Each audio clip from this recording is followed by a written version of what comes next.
அடுத்து ஒரு படைப்பிரிவு நபி ஸல்லல்லாஹு அலைஹி வஸல்லம் அனுப்புனாங்க. உக்காஷா இப்னு மிஹ்சன் அப்படிங்கிற ஒரு நபி தோழருடைய தலைமையில் ஒரு படைப்பிரிவு 40 பேர் கொண்ட ஒரு படைப்பிரிவு நபி ஸல்லல்லாஹு அலைஹி வஸல்லம் அனுப்புனாங்க. இந்த உக்காஷா வந்து யார் தெரியுமா? இந்த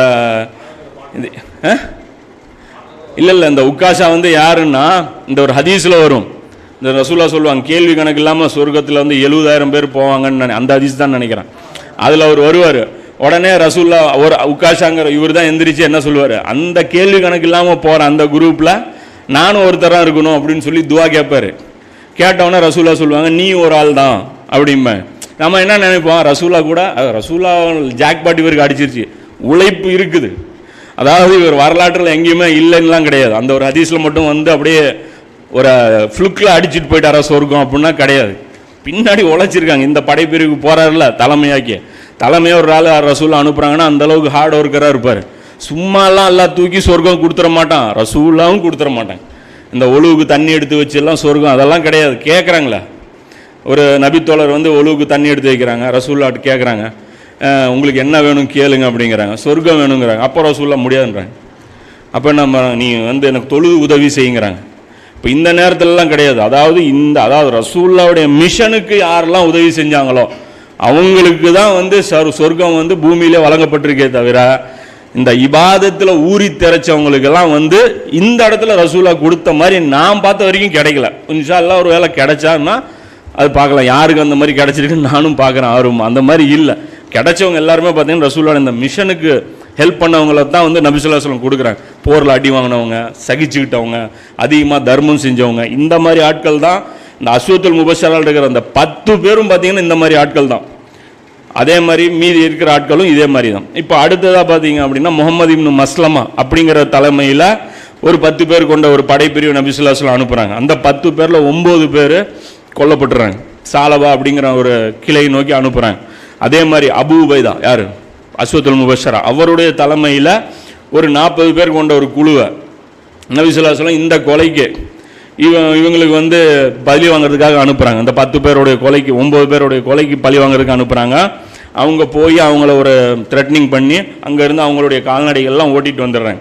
அதே மாதிரி அதுக்கு அடுத்தது பார்த்தீங்கன்னா ஜயித் இப்னு ஹாரிஸாவுடைய எவ்வளோ நடக்குது பாருங்க. ரசூலுல்லாஹ்வுடைய வாழ்க்கை எந்த மாதிரி ரெஸ்ட் கிடச்சிருக்குன்னு பாருங்க.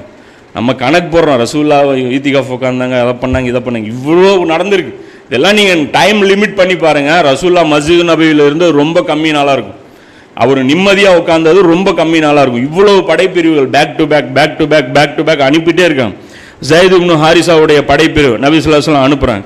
அடுத்ததாக பார்த்தீங்கன்னா ஜயித் ரலியல்லாஹு இன்னொரு வாட்டி அனுப்புகிறாங்க. அது 170 பேரோட சேர்த்து அனுப்புகிறாங்க. இவங்க போய் என்ன பண்ணுறாங்க, மக்காவாசிகளுடைய வியாபார கூட்டம் இருக்குல்ல, மறுபடியும் வியாபார கூட்டத்தின் மேலே டார்கெட் வைக்கப்படுது. அதாவது மக்காவாசிகளை விடவே இல்லை ரசூலுல்லாஹ். மறுபடியும் வியாபார கூட்டத்தை போய் டாக் பண்ணி அந்த இடத்துல இந்த நேரத்தில் அந்த வியாபார கூட்டத்துக்கு யார் லீட் பண்ணுறா அப்படின்னா அபுல்லாஸ் யார், நபி ஸல்லல்லாஹு அலைஹி வஸல்லம் உடைய மருமகன். எந்த மருமகன் அப்படின்னா ஜைனப் ரலியல்லாஹு இருக்காங்க இல்லையா, ரசூலுல்லாஹ் 4 மகள்கள், ஃபாத்திமா ரலியல்லாஹு 1, ஜைனப் 1, ருக்கையா 1, உம்மு குல்சும் 1. இந்த ருக்கையாவையும் உம்மு குல்சுமையும் யார் கல்யாணம் பண்ணுறா, உஸ்மான் ரலியல்லாஹு. ஜைனப்பை வந்து இவர் அபுல்லாஸ் கல்யாணம் பண்ணுறாரு. ஃபாத்திமா ரலியல்லாஹு யார் கல்யாணம் பண்ணுறாங்க, அலி ரலியல்லாஹு. இந்த அபுல்லாஸ் வந்து காஃபிர். இந்த அபுல்லாஸ் வந்து காஃபிராக இருக்கிறாரு. இப்போ இவருடைய தலைமையில் தான் அந்த வியாபார கூட்டம் போகுது. இதுலேயும் தெரிஞ்சுங்க, அதாவது அலி ரலியல்லாஹு வந்து தூக்கி பிடிக்கிறதுனால என்ன அர்த்தம், அது வந்து ரசூலுல்லாஹ்வுடைய மருமகனுங்கிறதுனால தூக்கி பிடிங்க, அதுவும் கிடையாது. ரசூலுல்லாஹ்வுடைய மருமகன் இவரும் தான். அலி ரலியல்லாஹுடைய அந்த சிறப்பு வந்து இவருக்கு கிடையாது. ஏன்னா அலி ரலியல்லாஹு ஆரம்ப கட்ட முஸ்லீம்ங்கிறதுனால தான் அவருக்கு சிறப்பே தவிர ரசூலுல்லாஹ்வுடைய மருமகன்கிறது ஒரு போனஸ் பொசிஷன் தான். அப்போ இந்த அபுல்லாஸ் வந்து இவரை வந்து நபி ஸல்லல்லாஹு இவருடைய தலைமையில் என்ன பண்ணுறாங்க, அந்த ஒரு வியாபார கூட்டம் போகுது. அந்த வியாபார கூட்டத்தை பத்ருக்கு போகிற மாதிரியே ஒரு பத்ரை என்ன பர்பஸ்க்கு அனுப்புகிறாங்களோ அதே மாதிரி இந்த வியாபார கூட்டத்தை வந்து கைப்பற்றிட்டு கொண்டு வந்துடுறாங்க. யார், ஜயித் ரலியல்லாஹு அவங்க. இப்போ இதை கொண்டு வந்த உடனே அவர் வந்து அபுல்லாஸ் என்ன பண்ணுறாரு, நேராக நபி ஸல்லல்லாஹு அலைஹி வஸல்லமுடைய மகள்கிட்ட, அதாவது ஜைனப் ரலியல்லாஹுட்ட போய் அடைக்கலம் பூந்துட்டு என்னை வந்து காப்பாற்றுங்க அப்படின்னு சொல்லி செஞ்ச உடனே இவங்க வந்து இறக்கப்பட்டு ரசூலுல்லாஹ்ட்ட கூப்பிட்டு போகிறாங்க. கூப்பிட்டு போனவொடனே நபி ஸல்லல்லாஹு அலைஹி வஸல்லம் என்ன பண்ணுறாங்க, சரி மன்னிச்சு விட்டுறாங்க. மன்னிச்சு விட்டதுக்கப்புறம் அவங்க எடுத்த பொருட்களையும் ரசூலுல்லாஹ் கொடுத்துட்றாங்க. இவரும் இஸ்லாத்தையும் ஏற்றுக்கிறார். அதுக்கப்புறம் இவர் என்ன பண்ணுறாரு, முஸ்லீமாவும் அவர் ஆயிடுறாரு. ரசூலுல்லாஹ் அதுக்கப்புறம் இவங்களையும் அவங்களையும் சேர்த்து வச்சிடுறாங்க. அப்போ இந்த ஒரு சம்பவம் நடக்குது.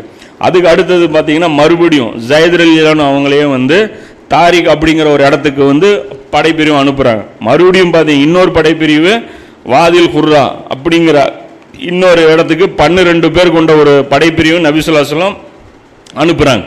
அதுக்கப்புறம் பார்த்தீங்கன்னா 300 பேர் கொண்ட ஒரு படைப்பிரிவை அபூ உபைதா ரலியல்லாஹு அன்ஹு அவங்களுடைய தலைமையில் கடல் வழியில் சென்று, அதாவது அந்த கடற்கரை ஓரமாக சென்று வியாபார கூட்டத்தை மறுபடியும் பிடிக்கிறது. அவங்களுடைய வியாபாரத்தை அவங்க ரசூலா டார்கெட் பண்ணிகிட்டே தான் இருக்கிறாங்க பதிலிருந்து. கிட்டத்தட்ட இது வந்து ஹிஜ்ரி 7-6 நடக்கிற சம்பவம் இது. அதாவது 5 வருஷமாக மக்காவாசிகளுடைய வியாபாரமே வந்து செய்ய முடியாத ஒரு நிலைமைக்கு ரசூலா நெருக்கடிக்கு உள்ளாக்குறாங்க. சும்மா வந்து ரசூலா வந்து விடலை.